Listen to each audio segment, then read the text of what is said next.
What's going on, everybody? David Gokhshtein back at it again, Gokhshtein Unfiltered. And I have a really special guest today, Patrick Bet David. What's going on, Patrick? David, how you doing? Good. I'm excited to have you here. I was going to start off with this question, but then I was like thinking as I'm waiting here, I'm like, bro, like you're all over my TikTok feed, YouTube feeds. Every single feed that I go on to watch shorts or reels, you're there. And I remember like the first one, it was with Kobe. And that has to be still my favorite, one of the most favorite feeds that I've or reels or shorts that I've seen of you sitting down with that legend. Yeah, that was a fun one. But listen, you know, we have cameras on you. We are intentionally paying Instagram, Facebook, and Twitter to monitor you closely because rumor has it you're in love with this guy named Andrew Tate. And I'm in love with him. You're infatuated with him and you have some questions. So I've been looking forward to this therapy session for a minute here. Listen, maybe you'll help me with this. Maybe you'll allow me to see something that I'm currently not seeing with Andrew Tate. And I'm not shitting on the guy. I have no beef with him. I don't know him. I can't have beef with him if I don't know him. The message is off. And that's how we kind of like started talking on Twitter, because I just didn't like, I don't agree with some of his opinions, but we'll get into that real quickly. Just for some of the people, I don't know how people don't know you, but for some, or for those that don't know you, Pat, can you just break down, everything that you've built? Yeah. Born and raised in Iran, lived there 10 years. We escaped, went to Germany, lived there for a couple years at a refugee camp, came to the States, joined the Army, went to the 101st Airborne, got out, started working at Morgan Stanley Dean Witter a day before 9/11, got my Series 7, 66, all the securities license, did that for a minute. Then I went to Transamerica, was there for 7.5 years, became one of their top executives, and then started my own insurance company in October of 2009. Grew it from 66 agents to 35,000 agents, of which 20,000 roughly were active. Exited out of that with a partner, 100% exit out of that 12 weeks ago. Great experience. I'm still with a new partner that came in. It was a multi 9-figure exit. And then I accidentally started a YouTube channel called Valuetainment that turned into a media company, and now we've created content on entrepreneurship, business, and I've done a bunch of strange interviews over the years. I've looked at your YouTube channel. You've sat down with a hell of a list of people that, for me personally, I've read into them or I've admired them from the side, especially Kobe. Like, I always got to bring up Kobe because his mindset, his work ethic was ridiculous, and I'm going to ask you about that during this conversation, but let's go right into Andrew Tate, right? That's what we kind of like battled over. I want to say it wasn't like, I wasn't like ripping you apart on Twitter. I was just like, yo, I just don't agree with it. And then I got like completely destroyed by your army, but that's fine. I'm used to it. I got Teflon skin. All right. So Andrew Tate, one thing I don't agree with is having somebody have their platform taken away.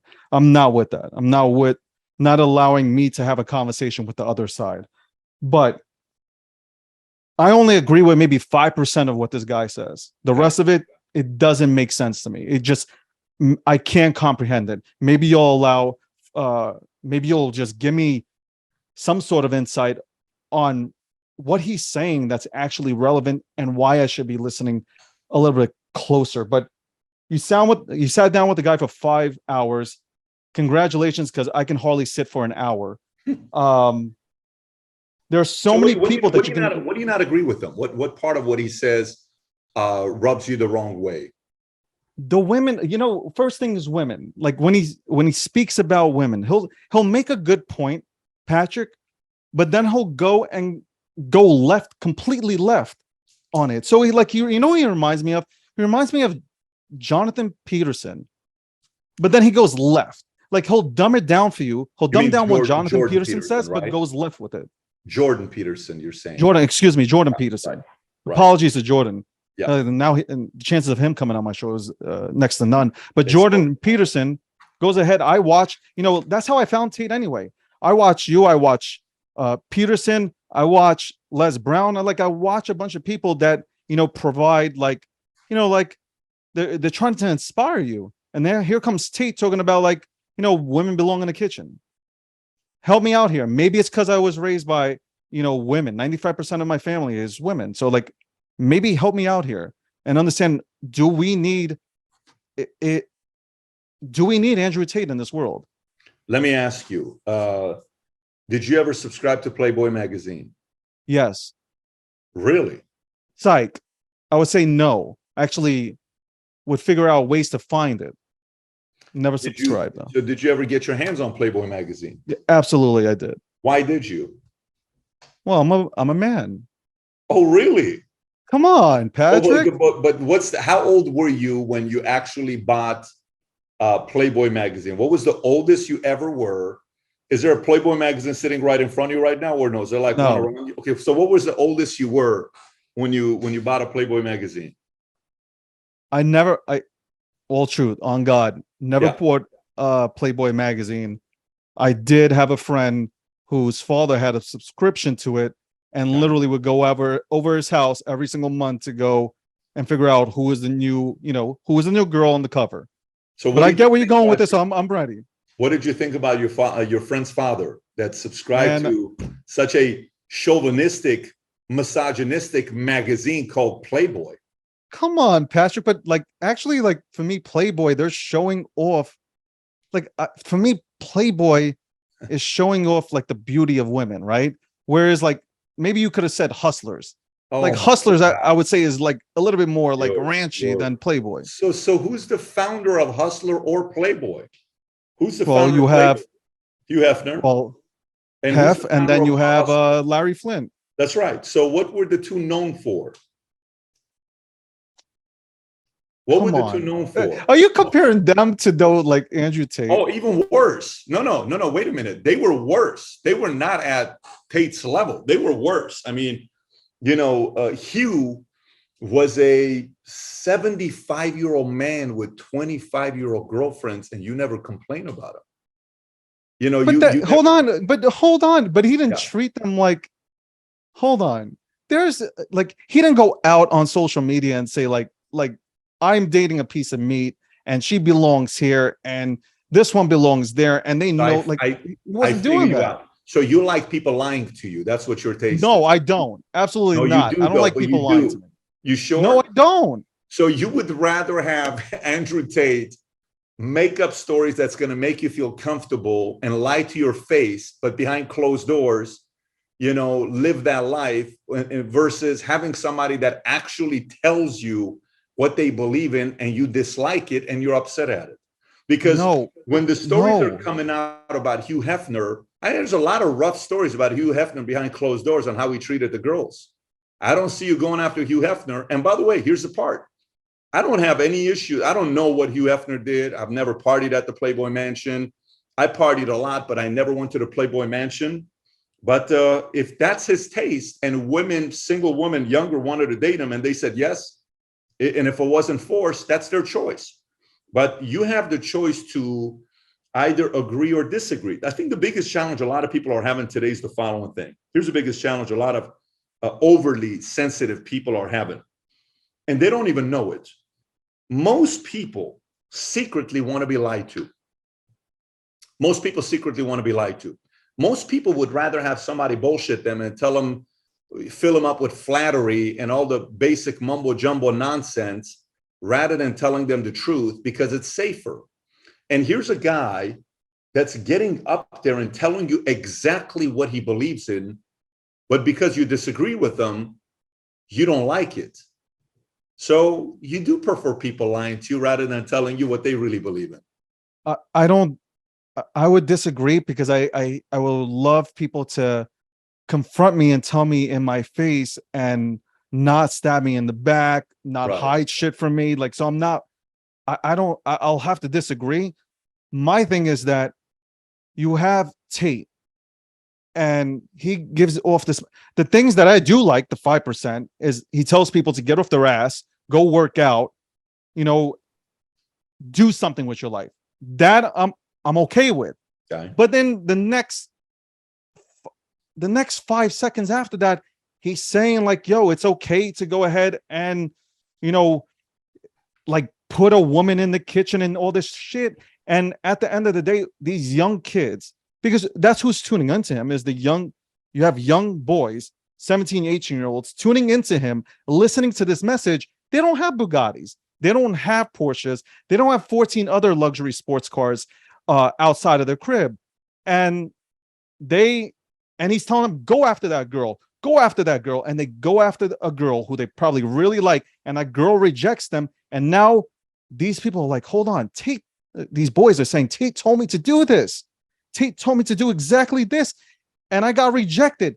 Now it becomes anger. Now it's like, yo, I'm not good enough.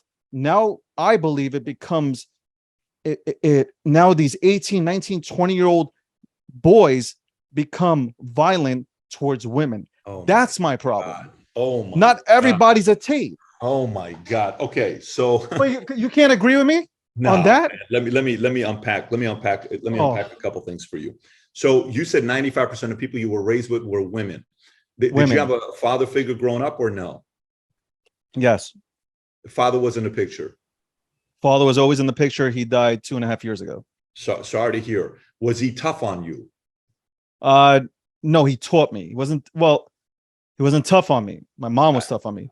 My dad wasn't tough. I would say he raised me to be a respectful gentleman. Okay, cool. And I respect that. So did my dad. Now, who did you spend more time with, your mom or your dad? My dad. You spend more time with your dad? Correct. I spend more time with my dad. Listen, watching sports and everything. Hey, Dad, what's going on? Let's go watch this hockey game right now. Like football, stuff like that. Yeah. My mom said, go do this, go do laundry, go.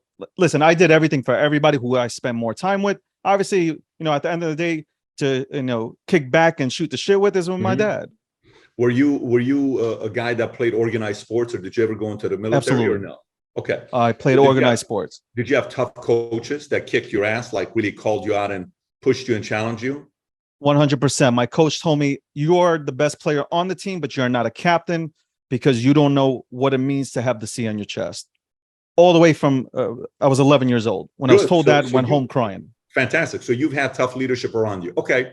So is it fair to say that the only life you know is the life you've lived with the people that were chosen to play a role in your life, such as your mom, your dad, your siblings, your grandparents, and those were that's the only optics you've had in your life? Is it fair to say that?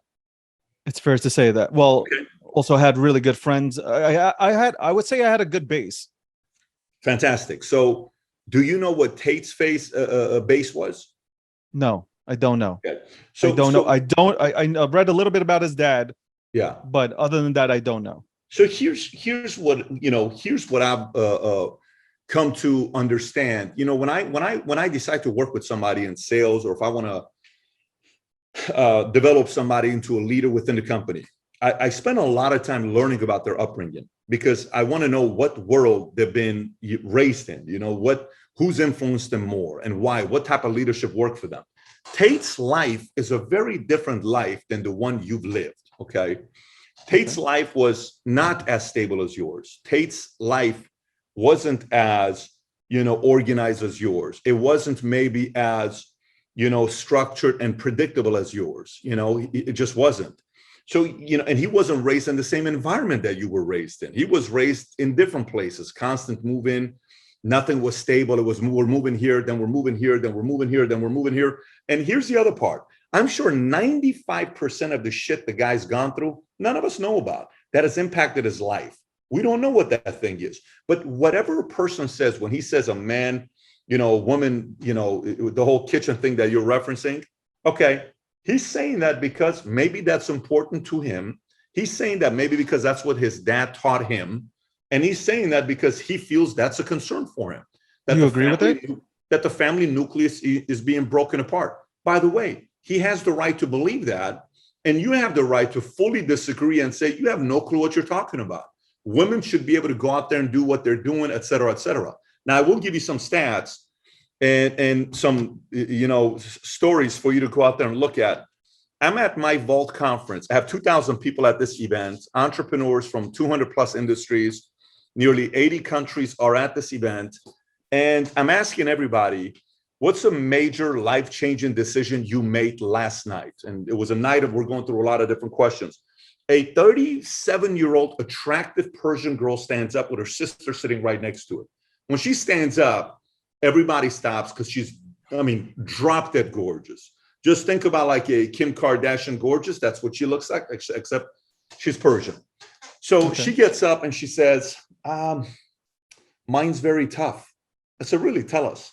She said, but it's very emotional. So you have to know, it's been very hard for me to make this decision, but I have to say publicly because I want to own to it. I want to do something about it. I said, okay, great. She says, for the longest time, I've been the one that's saying men and women are equal, and I wanted to compete with them. So I've ran my hair salon, and I've hired people, and I've paid bills, and I've paid a lot of people's salaries, and I've been working 70 hours a week, 80 hours a week, and I've been the best in the business for the last 15 years. But I realized something last night. I said, what's that? I want to be a wife and a mom. And that is officially more important to me than my career. And she's saying this, and the entire place is quiet. So I'm like, can you tell me why? She says, well, because originally I wanted to say that I'm equal and all this stuff. I'm like, how crazy is it that you're hearing more stories like this? There was a lady, and there's a lot of these stories right now that are going viral, a late 50s, early 60-year-old lady got up and she says, believing in the concept of feminism ruined my life. And I'm listening to her. How could you say something? She says, I was at the marches. I was there when I was when they're this. I was when I was at this event. I went everywhere. And I said, I'm going to be a career woman because I don't need a man. I can do it myself. I don't need anybody to take care of me. Okay, cool. And then she gets up and she says, now I'm 60 years old. I don't have any kids. I'm not married. It's very hard for me to ever have kids. I'll never have kids. And I will never have the kind of a relationship that some of my friends who didn't buy into the concept of feminism, where they try to compete with a man, now they have a life, they have something to look forward to, and I don't have anything. She says, I wish I would have never bought into this concept of feminism. So now, is Tate right? Is she right? Is the concept of feminism right? Are men and women equal? Should they get paid the same? Just this week, a YouTuber goes out, an 18-year-old kid goes out and asks women on campus of different universities, should college women's basketball players get paid the same as NBA players? Okay, so the first girl says, absolutely. She goes to the second girl. Should WNBA players get paid the same as NBA players? Yes. Should they get, he does this with 20 different girls, but here's a kicker. You know what the follow-up question was? Here's a follow-up question. The follow-up question the kid asked was, who's your favorite WNBA player? Every girl he asked the question said the following. Oh, I don't know. I don't follow it. Oh, I don't know. I don't follow it. Oh, I'm so sorry. I don't know. I don't follow it. So why should they get paid the same? They don't get the same eyeballs. Now, Serena Williams, who plays tennis, makes a lot of money because she gets eyeballs. She gets a lot of eyeballs. WNBA doesn't get eyeballs. So, when you look at some of this stuff to say men and women are equal and all this others, it doesn't apply to every single place. So I can see how Tate's argument may upset people. And by the way, the last thing I'll say this, and I'll turn it over to you, is when we sat down for the 5-hour interview, I said to him, I said, I think his gift is knowing how to get under the skin of people like you. That's part 100%. of it. Yeah. 100%. He's a showman. You have to know that he's a showman. And the gift of a showman is, think about what he does. Think about what Conor McGregor does. Think about what Trump does. Think about what Jake Paul does. Think about I can give you 20 names like this, and they all have something in common. They're all incredible at trolling people, but that equals eyeballs. So, does he really mean everything that he says, like 100%? I don't know. He can answer that question. I'm convinced he's one of the best showmen in the world today, and he's proven it the last 12 months. which is why the algorithms are favoring them, because the market wants to see and hear more of what he has to say. Well, because the market's not used to this. 20 years ago, you can speak this way and it just like, okay, it's just regular talk. I grew up in Brooklyn, by the way. I grew up in Brooklyn, New York. We heard these kind of conversations 20 years ago. Again, did I agree with them? That's a different story. I didn't agree with the conversations. Maybe it's just because of my upbringing. You make a valid point where I don't know Tate's upbringing, but I know that he has a huge platform and he can use this platform to go ahead and not get these kids all amped up. And I'm talking about these young boys that have been, listen, pandemic has everybody locked up. Now they're free. And now they're watching is Tate because he's all over the place. He's hacked the algorithm. He is everywhere. Like if I try to look you up, I see one video of you, but the next reels are him. Everything's him. It's all about him, all about his Bugatti, all about whatever else he's fucking talking about. Again, I don't hate the guy. I wish he would, like, he says good stuff and then he goes left with it. That's really my only problem with him. That's like not your that's business, it. Like you named Conor McGregor. Conor McGregor is just a showman, though. Like he's a real showman. He's not really talking shit about anybody except his opponents. It's like he's like David. Then here's the part, though. Then, do you think your argument is a better argument than Tate's? I would say mine is a less violent argument. Less what? Less violence is involved in my argument versus you think his. He's telling men to go beat women up? No, I'm not saying he is, but kids who have never actually experienced walking next to a girl and asking her out in this generation can turn violent. That's what I believe. It's that part. I believe Andrew can go get any girl he wants because of the amount of money he has, the cars, the house, the lifestyle. Yeah. Like girls will drop for him. It doesn't matter how he looks. Girls will drop for him. Have you seen what he looked like at 18 years old? Have you seen his pictures? But we're talking about now, though, right? No, but hear me out. No, hear me out, though. Have you seen what he looked like at 18 years old? If you look at what he looked like at 18 years old, you wouldn't say that's a guy that gets a lot of girls. You'd say that. But now, but we're in the now, though. Like Patrick. So the difference between you and I is I believe he also believes in this, the fact that you can decide to change your life. So he was sick and tired of probably being rejected by girls and not, dating the girl that he wanted to be. And like most men, so you have to know that the direction you just went when you're saying younger men and 18 years old and all this other stuff, everybody I know that either became a bit of a player or went through a phase of a run. And what I mean by a run is that there's zero commitment, like zero commitment. It's just a run, okay, that you're going through. And sometimes it lasts for year, 2 years. Sometimes it lasts for 3-5 years. Sometimes it lasts for 10 years. For some, it's still going and it's a long run. Why though? Why does that happen? Because one of the most painful things a boy can experience when they're younger, I hope it happens to boys younger, not older, is when a girl breaks your heart. I mean, it's tragic when it happens to a boy. It happens to girls and it happens to a boy, but specifically for boys, it's a tragic event. While she leaves you for another man, it's devastating when it happens to a boy. Okay. So when that happens, a guy typically steps back, and a couple ways is this is handled. One is, I suck, I'm not attractive. They kind of go the timid mode, and they just kind of are like even so uncomfortable about talking to girls, and they walk on eggshells. Or they say, let me tell you something. You have no clue what you just lost. I'm going to get in shape. I'm going to make money. I'm going to be successful. I'm going to be this. And for the rest of your life, you're going to have to watch me on videos, on articles saying, that could have been my husband. That could have been my boyfriend. FYI, a lot of men do that because somebody broke their heart. Just like a lot of fighters in UFC become great fighters because somebody bullied the hell out of them. And they said, I'm going to whoop your ass one day because you will not be able to fight me. There's a video on YouTube. Like George St. Pierre. George St. Pierre became an MMA fighter. There's another guy I was showing the video on George St. Pierre's interview. I don't know if you remember that, where I showed the video about this guy, the bully who bullied this guy when he was a kid. He shows up to the gym. He says, hey, you remember me? You bullied me. Let's box. And they get in the ring. And this other kid that was being bullied just knocks the hell out of him, right? Can't even hang with him, right? Yeah. This was a painful, embarrassing moment that a kid got knocked out in front of his friends and everybody laughed at him, and he had a nickname, and that nickname stuck for 4 or 5 years. And this kid wants to change his reputation. Some of the best thing that happens is that, but let me give you the last angle and then I'll turn it over to you. When people say things like the language Tate uses is concerning and the stuff that he says and that women belong in the kitchen. And by the way, you know, I don't need to do anything to defend this guy's arguments. He can defend himself, and he's done a great job defending himself. And people have the freedom to say I disagree or agree. I grew up following Tupac. I'm a Tupac guy. I got a painting in my house with Tupac in the painting. It's called Dead Mentors.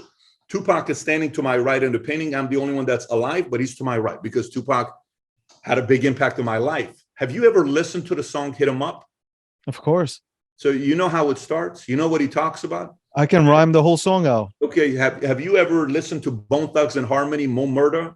Have you ever listened to Bone Thugs and Harmony where the song starts off with I think it's one of the pastors or reverends that gets up and says, we're not against rap. We're not against rappers, but we are against those thugs. And then it's the thuggish road and starts off with that, right? Okay. So gangster rap.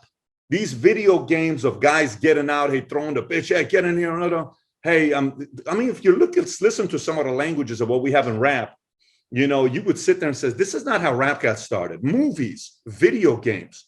You know, today, Little Nas X is performing a sexual whatever he was doing with the devil, and they're showing it on regular television. You're worried about Tate? You're worried about what Tate has to say? You know, it's not just Tate. It's not just Tate. Like, we can agree on that. It's not just Tate. I come from a place of make a decision for yourself. I think today, if people have ever wanted to make money because they want the nice cars and the nice toys, but if you got kids today, I highly recommend parents go make the money, not for the massive house and the cars and all that stuff.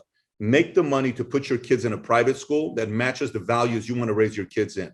Go make that money, because public school is screwed up today in America. I don't trust it. I don't recommend people to go that route. But, you know, Tate makes his argument.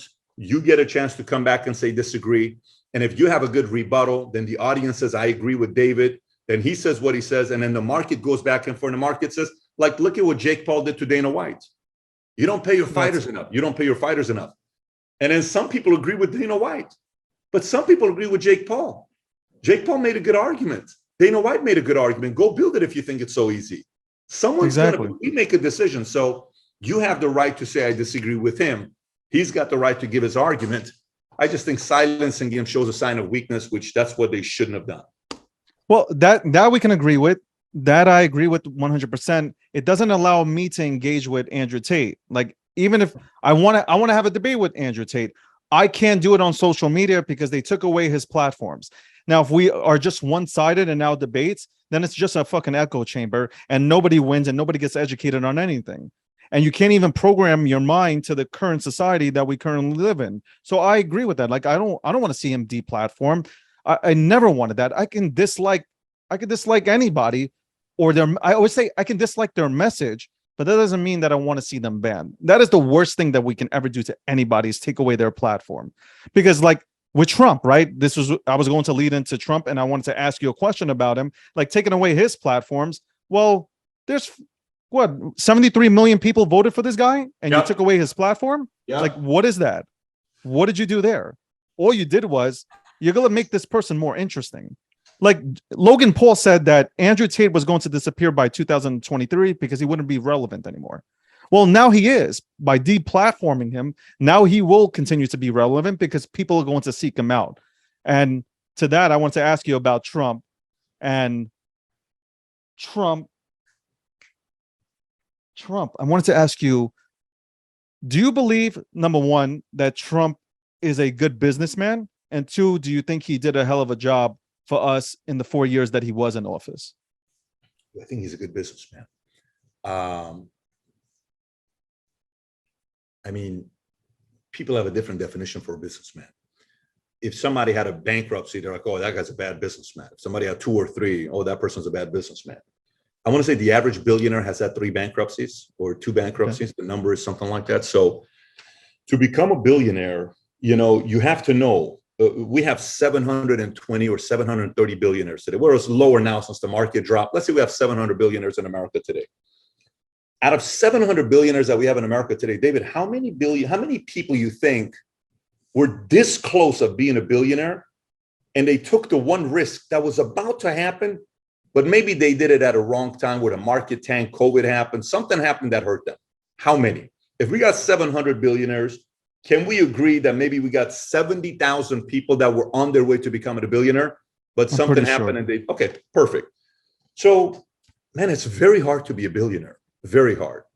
So he did that. Number 2, it's very hard to compete in New York, Manhattan. He did 100%. That. It's very hard to have a TV show that renews for 2 seasons, let alone 3, let alone 4, let alone 15 years. He did that.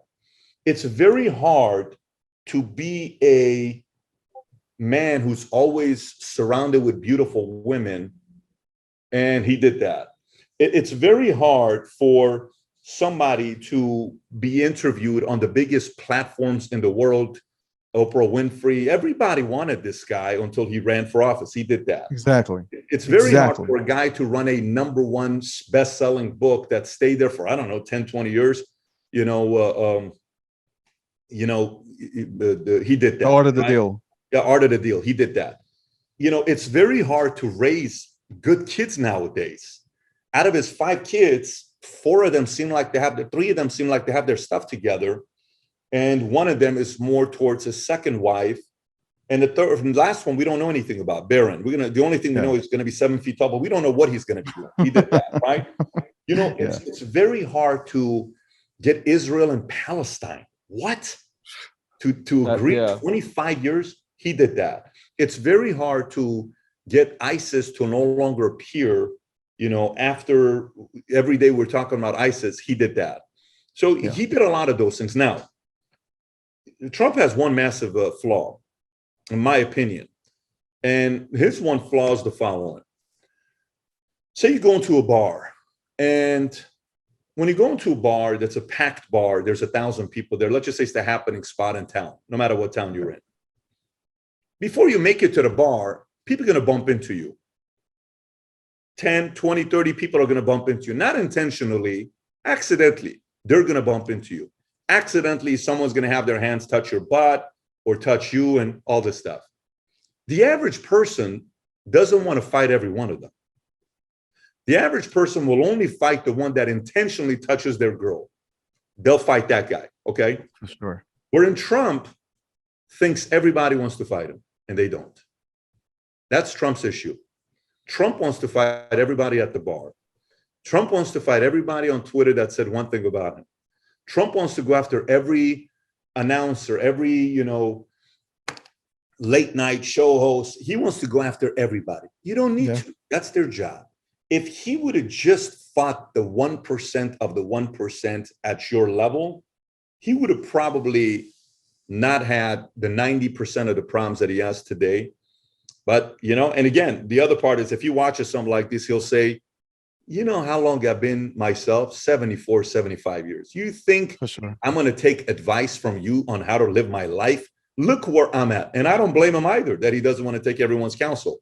But unfortunately, sometimes we could be the most successful person on the planet and we can still have blind spots. It's very, very hard to be one of the best in the world at what you do and be willing to take feedback from someone else not at your level that's giving you counsel from a good place for you to say, that could actually be my blind spot. Let me receive it. I don't think he's capable of doing that. He's not. I wish he would have somebody would have thrown away his phone and he would have just focused on doing he did a lot of good things while he was in office. He doesn't get credit for it. And that's because, this is not a career politician who went in and literally, I would say good chaos. In terms of coming in there and getting things done instead of talking about them and letting them sit there for the next 4 years, then running and saying, I'm going to do it. And then again, having things just sit on the table and nothing getting done. He's prison reform, all that stuff. People don't give him enough credit.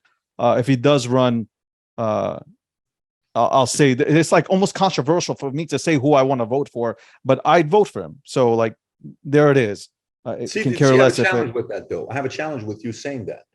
If you have the guts to say something like that publicly, yet you have a hard time with Tate, there you have to know that there's a lot of similarities between those two personalities. Maybe more than you know, where the difference would be maybe Trump doesn't say everything that's on his mind, where Tate does. But those two have a lot of things in common, a lot. I just, again, I don't dislike, I don't hate Tate. Hate is a strong word. So I don't hate Tate. I wish that being that he already has established this platform, I think he could do so much better. That's really it. But who am I? At the end of the day, who am I? This is a dude who's hacked the social media algorithm, like algo system completely. Who am I to tell him what to go ahead and say? He is, you made a point, a valid one. He's a showman. He is a showman. I don't know if he's a showman in the likes of Conor McGregor. You could put him there but like I don't think he's there because Conor doesn't like say outrageous things outside the box. When I'm talking about that, I'm talking about like he'll get into the minds of UFC fighters, whoever his opponent is. He will talk trash, but other than that, he knows what he's doing. It's business. It's clearly he stated it on multiple occasions. He even told Khabib during the match, he's like, "Yo, this is just business. It's just business." Khabib obviously didn't take it that way and smashed him up, but like it's business. So like again, God bless Tate, man. God bless Tate. I don't hate him. I just dislike the message. That's it. Can you put Trump and him together? You could. They're both banned off of platforms. They both got everything taken away from them. So you could put them in the same category. So I don't disagree with that. I just want to ask you about Iran, being that you are from Iran or you were born in Iran. What do you think? I saw your clip, by the way, the 2-minute clip that you put out on Twitter. Good stuff, great stuff. Well, what do you, for those that haven't watched it, I would encourage them to watch it. What do you think about everything that's happening now? Obviously, a woman was killed because she didn't properly have her my God, I was hijab on correctly. Should the government have or countries have control over the way women look? I mean, what is happening? I'll tell you this. I think common sense prevails, and eventually bad arguments get exposed and bad ideas get exposed. It's just that simple. This concept of hijab in Iran has been there for a minute.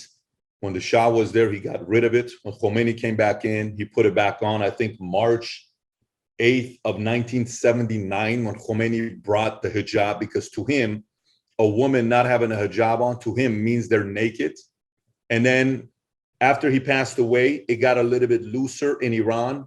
Then when Raisi got elected last year, some say he didn't get elected. It was the lowest turnout in an election since 1979 in Iran. Almost everybody will say Raisi never got elected. Raisi was involved in a massacre in 1988, which he was a part of it in what he did. So he's not really trusted the most. And he comes out this year, August 15th, which is about 5 weeks ago. And he says, moving forward, if you're not wearing your hijab, we're putting surveillance cameras everywhere. You're going to be detained. You're going to be fined. You're going to be arrested. And we're going to look at your job to see if you're going to be wearing your hijab or not. And so the mandates went higher. Women got sick of it, saying, we're not doing it. They started cutting their hair, dropping it, burning the hijab. And then they killed this 22-year-old innocent girl. And then that created the tipping point. And now today there's protesting going on worldwide for the support of Iran. And Iran right now needs the right leader to rise up that can speak and tell the story and unite everybody and get them to fulfill the mission of getting democracy and freedom back in Iran. They need arms and they need internet today. But, this has happened a few times. Unfortunately, every time this happens, people die. And the Hezbollah and the government scares the crap out of the people. And eventually it gets to a point where they realize there's really not much we can do about it. And they back down. So the government knows how to shut these guys down very quickly. The difference is this time around, for whatever reason, women are not backing down. They're standing up and they're taking it. They're fighting back. I think a cop died and 3 Hezbollah pastors have died, and more is going through, which is, again, people are just fed up. They're sick of it. So, the world is able to watch and say, look, these ideas you got in Iran, they're terrible ideas. What are you doing to women? What are you talking about? Like, I'll share one of them for you, just for you to think about, your audience to be thinking about. And tell me if you're okay with this. If the audience is listening to this, tell me if this is common sense. So young girls are forced into arranged marriages with men they barely know. Yeah. Girls as young as 9 years old are forced into these marriages. Let me say that one more time.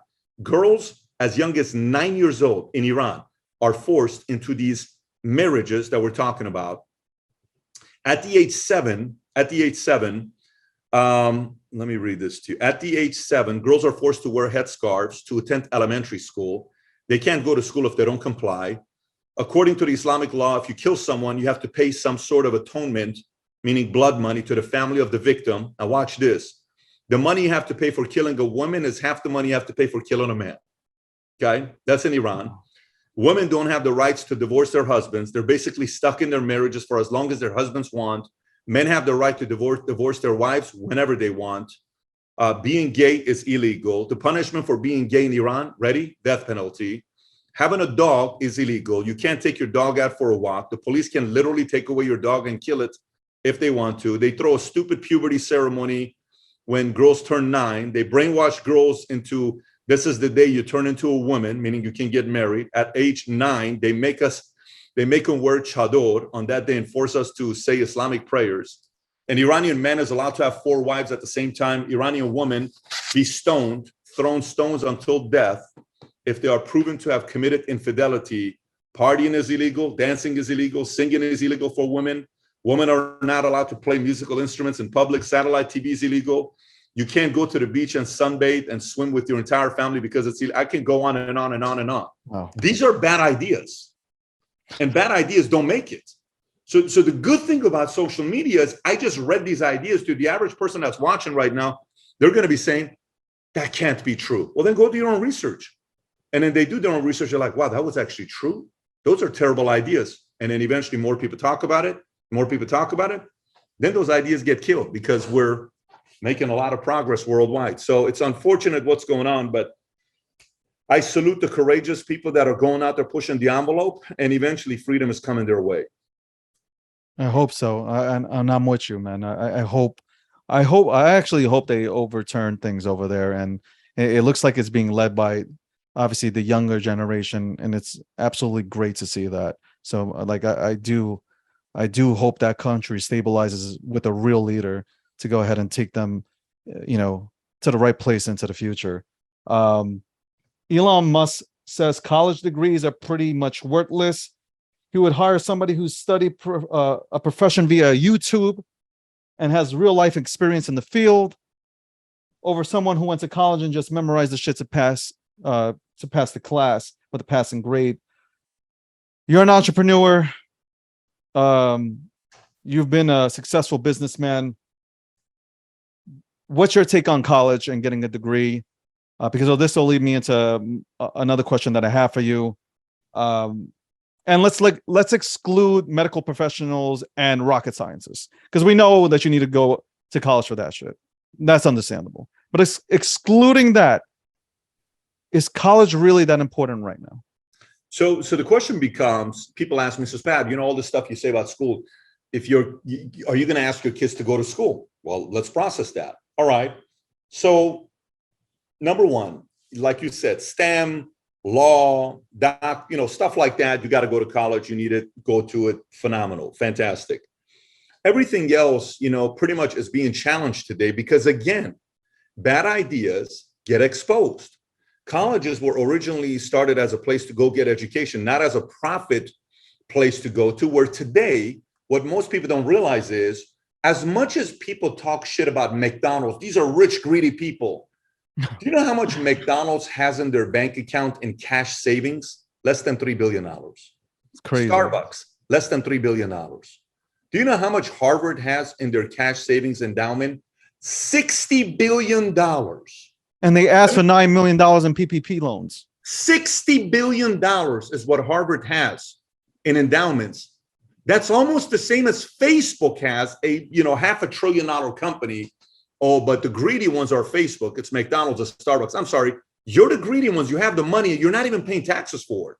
And at the same time, during COVID, while your students weren't even staying on campus, you still had the parents pay the full premium amount for your degree, no discount, while nobody was living on your campus. Yeah, I think the real greedy ones are Harvard, and they got exposed.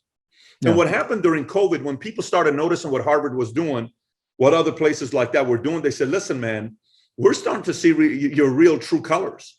You care more about money than businesses do, but you've been spinning it very good. So you want me to send my kids to your school to go there so you can trash capitalism and then get them into your way of thinking, and you still want me to pay you 60 grand a year? I'm sorry, man, I'm questioning that. I don't know if I want to do that. So now, will I do that with my kids?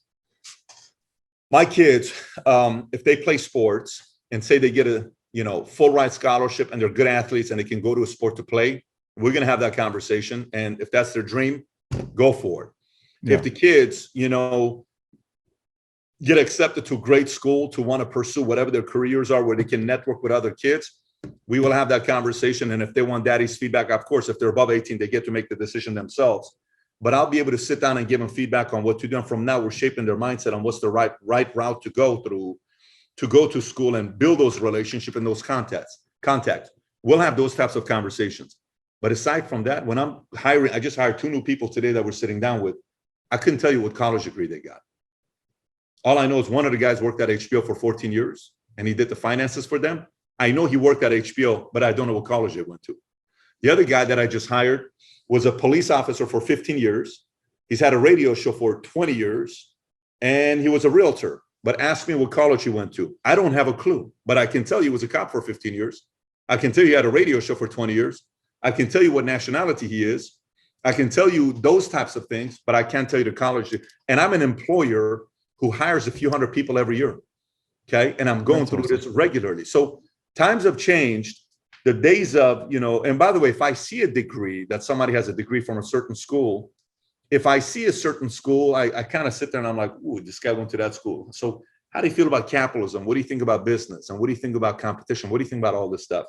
And sometimes their answer will reveal a lot about how the education impacted them. But again, like I said earlier about the ideas in Iran, bad ideas that don't innovate and improve eventually get exposed. In 1970, from 1970 till today, CPI, inflation, is up roughly 220% from 1970 till today. But cost of a college degree average in America is up 1,200%. Let me say this one more time. Inflation is 200%. College is 1,200%. Has a 4-year degree increased the value of a 4-year degree 1,200% in the last 50 years? Data says otherwise. So no, people are starting to question it. And I think education is about to go through a major disruption if they haven't already started going through it. And you can see, like, for me personally, I agree with you on that. And second, I don't feel like paying off these student loans for anybody, because the taxpayer now in the United States of America will have to go ahead and pay for all the student forgiveness. Like, if you chose and made the commitment to go to college, that's on you. Unless there's somewhere in the bill that, hey, the people that went to college and paid off their bills 5 years, 10 years ago also get some sort of refund, I'll be cool with that. To my knowledge, nobody's getting that. Yeah. So I know I don't understand this culture that we live in where there is no incentive. Like, don't worry, we're just going to go ahead and turn on the printer. We're going to print out some more money, and then we're going to pay for your college that half of these people probably didn't finish for whatever reasons. And I'm supposed to pay it, you're supposed to pay it. The United States citizen who pays their taxes and paid off their loans have to pay this? So unfair. Talk about dictatorship. That is unfair. That is super unfair. I was going to give you that question, but I'm passionate about that. Like that to me is like, I don't understand. Why am I paying for anybody? It's enough that we printed. It's enough that the feds went ahead and continued to run the printer. And now we're in this point where inflation levels are at all-time highs or never seen for the last, 30, 40 years. And now the only way to stop it is to raise rates. And make sure that we can go and stop people from spending, and even spending on food, as some people came out on news networks and stated, in order to go ahead and get inflation down back to normal levels. Craziness that's going on in the world. But I wanted to lead you into this then with inflation, because you mentioned it. What do you think about Bitcoin? Because Bitcoin is one of my areas. What do you think about Bitcoin? Number one, do you personally own any? And do you think it has the ability to become the global currency of the world one day? So Bitcoin, I do own a little bit of Bitcoin and a little bit of Ethereum. Probably less than 1% of my portfolio is Bitcoin and Ethereum. But I will tell you about what I think, and I know this is going to sound strange when I say this, and I know this the last topic we're addressing, but I will say this about Bitcoin and Ethereum is Putin made some major claims recently when he made some major threats that if the West decides to get involved, we will go as far as using, nuclear as an option. He's not leaving it out. It's out there. Okay. So let's just play the devil's advocate. Let's play it. Say shit hits the fan. Okay. Say the West and NATO and Europe pushes Putin so far that he says, okay, you forced me to do this. I have to do it because you have publicly humiliated me. I just activated 300,000 citizens of my country who were former soldiers to go serve. I've lost a ton of people that have left Russia. People who are citizens of Russia have left to other countries. They have left because they're afraid of living in Russia right now. And now he's sitting there embarrassed in front of all his people. And say Putin all of a sudden says, you know what? Let's go. And he nukes Ukraine. Okay. Let's try to sequence this out. If he nukes Ukraine, what happens next? NATO has to do something. US has to get involved because US already gave 35 billion, 40 billion, 15 billion, say nearly $60 billion. Iran's going to get involved to protect. China's going to potentially get involved to protect Russia. Yeah. What happens all of a sudden? Dow Jones could go from 29.35 right now to 14, 15, splits in half. And we will really see the character of cryptocurrency. I think a massive crisis, not like COVID, by the way, a massive crisis like that needs to happen. You saw pound drop dramatically yesterday, okay? Dollar went up. If something like that happens, and next thing you know, people say, man, I need a Bitcoin. I need a Bitcoin. Do you have a Bitcoin? Can you pay with a Bitcoin? And all of a sudden, everybody goes to something like that because, say, the banking system's taking a hit, say the market's taking a hit. I think the world's going to sit there and say, you know what? I think, babe, we need some Bitcoin. We've never been believers in Bitcoin. I think we need some Bitcoin. But I think that the character of the currency and the technology will be challenged during a massive black swan. And I don't know, but I can tell you right now, the government does not want Bitcoin. You saw what Jamie Dimon said about Bitcoin. You saw what Charlie Munger said about Bitcoin. You saw what Warren Buffett said about Bitcoin.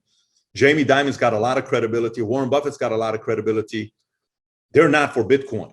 They are not for any of it. So, Michael Saylor took a big hit with the whole, everything, the amount of Bitcoins that he bought. There's a lot of people that are taking massive hits. NFT, a lot of people that were all NFT have been very quiet. A lot of people lost a lot of money in NFTs, because, where is the utility? You promise utility. The utility has no value today. I don't know. So 90% of the NFTs are going to disappear. And then the other 10%, maybe they're going to last for a few years and then they're going to disappear. It's going to come down to 1% of NFTs. And on the crypto side, I think crypto needs a real good fight to win for the world to say you have a legitimate contender to go to the real heavyweight, which is going up against fiat. So you wouldn't buy an NFT for $250,000. I'm talking about like a Bored Ape. You wouldn't buy one for $250,000. No. because the utility there for me personally is you can network with people. Well, not in your case, you get a lot of people to sit down with you that, you know, other people could look at and say, oh, I wish I had a chance to go ahead and meet them. And the Bored Ape kind of thing, the parties that are available to you, you can network with these type of people and at least have a 5-minute conversation with them to explore, you know, obviously business. I will tell you, if my MO was crypto, absolutely I'm buying a board. Of course, I have to. It's part of my, you know, it's the resume. What do you own? 247. You know, I own this and I own that and I have this because it's part of the, oh, wow, he's on the inside. So I get that. You know, like for me, card collection. I own somewhere around $10 million of collectible cards. I know cards. I understand cards. I understand art. Art's a massive, massive business worldwide, massive. You know, right now it's a $1.7 trillion of art around the world, according to Deloitte. And Deloitte is saying the valuation of art in the next 4 years by 2026 is going to go from 1.7 trillion to 2.6 trillion. To 2.6 trillion. There's a building in Geneva called Geneva Freeport that holds $100 billion of art, 1.2 million pieces of art that the art buyer never saw. They just put it there because it's